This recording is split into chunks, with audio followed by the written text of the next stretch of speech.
खड़े विच डांग खड़ के चक्को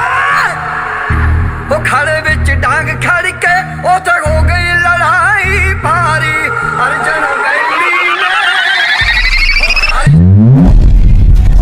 जोड़ के गंडासी मारी अर्जन वैली मारी।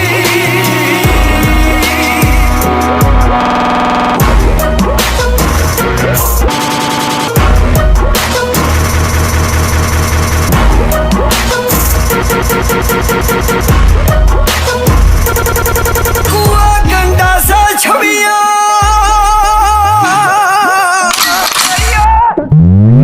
कहते खड़क पिया कर पाना विछाना मांगू जट पेड़ दे